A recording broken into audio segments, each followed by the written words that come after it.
Welcome back to another quick episode of Tucked In Wizards. My name is Aidan. As always, I'm here with Ben. Welcome back, guys. We have kind of an emergency update because a huge trade happened for the Wizards about a couple hours ago when we were recording this. And I guess I'll just read it. I'll probably put the tweet up as well. Washington Wizards trading Jordan Poole, Saddiq Bey, who never suited up with the Wizards, and the 40th overall pick for CJ McCollum, Kelly Olynyk, and a future second. No word on what that future second is. I know people are going to be like, why is Kelly Olynyk here? Vet. I know there's some beef, but, it's a vet. He's going to be here for 1 year and then hit the market, or he's going to get bought out or waived. So we'll see what happens with there. But CJ McCollum is a really good pickup in terms of the veteran leadership. No, I totally agree. I like the CJ acquisition for sure. I think Olynyk is almost certainly going to be bought out. I don't see a future where he starts the season with us. It just doesn't really fit. Yeah. And he doesn't really do anything at this age. And, sure, he's a vet, but he's not, a guy that's going to be, pivotal for SAR going forwards, I don't think. And that would be the only use for him. But I do like getting CJ in there. To me, the biggest part of this trade is just shipping Poole's contract out. And CJ is making pretty much the same amount, but his contract is up after this year. Obviously, we're not going to be renewing that. So that gives us over $100 million in cap space going into next season, which gives us the flexibility to kind of do whatever. We could get some other nice young guys in free agency. We can get a big guy if our guys are starting to look good. We get some lottery luck. So I'm pretty excited about the flexibility this gives us. Yeah, I think my first impression was damn, we just traded Jordan Poole and didn't really get much back. But thinking about it now, it was you're kind of just trading shot chucker for shot chucker at this point. And like you said, the flexibility is so important. And the idea that CJ can be a mentor for a guy like Bub, or if they pick Jeremiah Fears in the draft, a guy like him, which will be out tomorrow, by the way, live reaction. Just weird swap, similar players, but it's all about the flexibility. I think the Wizards, Dawkins, also looking at a team like Detroit, for example, where without these, Detroit got Cade, sure, but without these veterans around him, they struggled until they got that. So what he's thinking is, we'll have $100 million in cap. We'll see which of our young guys can actually be the guy going forward, and then we'll surround him with veterans, and we could be better than expected earlier, and they can learn how to win earlier than Detroit did. Yeah, we just saw this happen with Houston too. I think Houston did it really well. The second they weren't the worst team in the league, they went out and got Freddie VanVleet and Dylan Brooks and propelled themselves into being the 2 seed and looking really good in the playoffs. And I think that is a key thing that it's not like teams are rediscovering it, but it just hasn't been a thing for a while. Just using these vets to really make things work. Yeah, and we've because we haven't really seen teams do that until recently in terms of the rebuilding teams, because the 2 teams I think of, Detroit, Oklahoma City, and Houston, who have really made that turnaround. Obviously, congrats, Oklahoma City just won the championship, so you say the vets were important, but the vets were important. They got Caruso, they got Hartenstein. Those are 2 very important pieces of their championship. So the truth is, without those pieces, they were a second-round exit. Yeah, and with those pieces, they were a championship-winning team. So it is a big factor. I think Orlando's another one you can look at where even if KCP didn't work out for them, they had some really key veterans. Corey Joseph. I know we like to kind of meme him, but he is a good veteran. He is a good veteran for sure. So I like the CJ move. I think it's a good culture move. I think that I think more than anything, this is, to me, kind of a vote for confidence for Bub from Dawkins and Winger. Yeah. Where it's maybe if he's not ready to step in this role now, we're going to get guys that can teach Bub how to be that guy. Because, say what you will about Jordan Poole, I love the guy. You don't want to start emulating Jordan Poole in a game if you want to turn into a winning point guard. That's hate. He's a champion.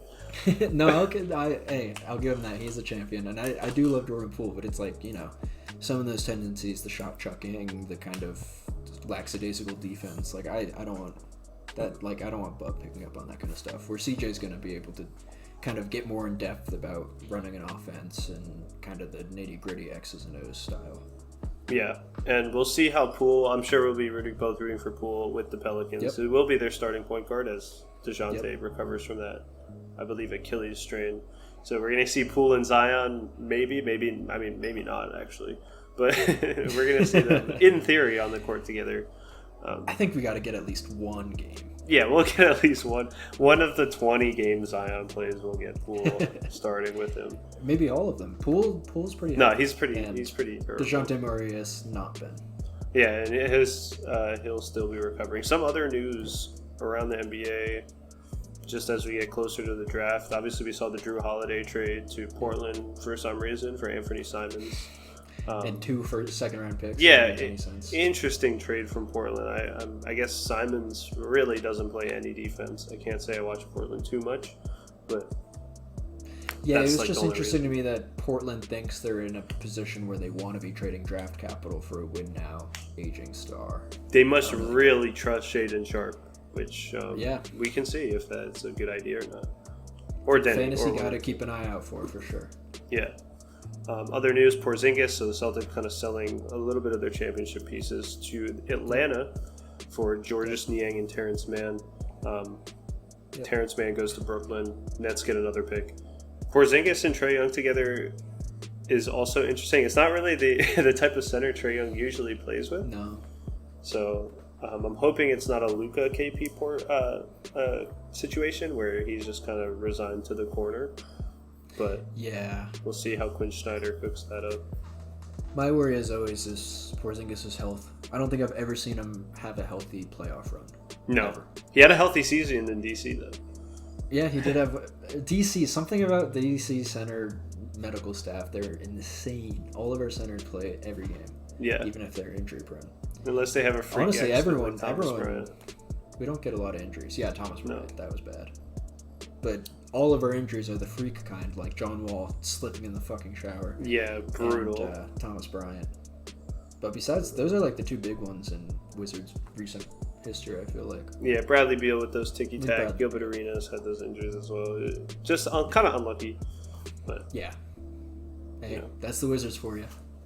Yeah, and then I guess lastly, because this is going to be a short video, we just wanted to hop in and talk about the trade a little bit. 2 Dallas Mavericks extensions. We had Kyrie Irving, who, as we're recording this, he got extended like 5 minutes ago. And then Daniel Gafford got an extension. So our boy Daniel Gafford, that's my guy, gets an extension. He has more money to do more tucked in Wizards closing statements. So good for him. Good for him.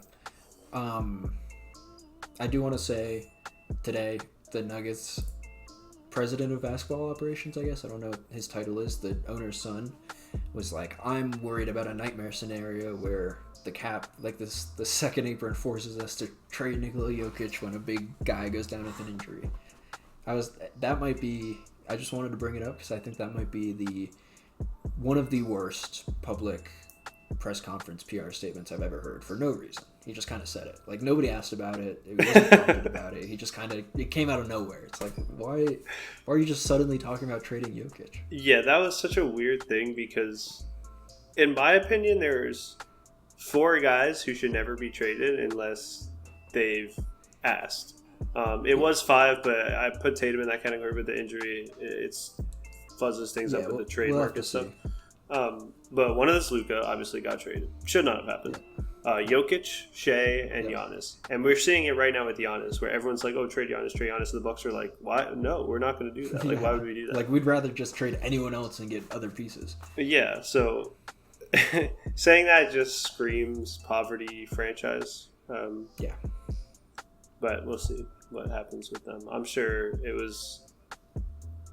not going to trade him, is what I'm going to say, even with a big injury. But you never know with some of these owners and their greed. So I'm sure it's just a poor choice of words or a poor analogy or whatever you're saying. But it just, the way he said it just made no sense to bring it up. Like, why even bother? Yeah, exactly. But either way, quick episode for this one. Jordan Poole, good luck in New Orleans. CJ McCollum, Chris Middleton, and Marcus Smart is now the big 3 in Washington in terms of veterans. So Great playoff team from about 6 or 7 years ago. But yeah, with that, Gafford, take this out. Yo, what's up? It's your boy DG. I'm gonna keep it short and sweet. Nothing major. We hitting the wizard bed tonight, baby. Let's get it. Gafford out.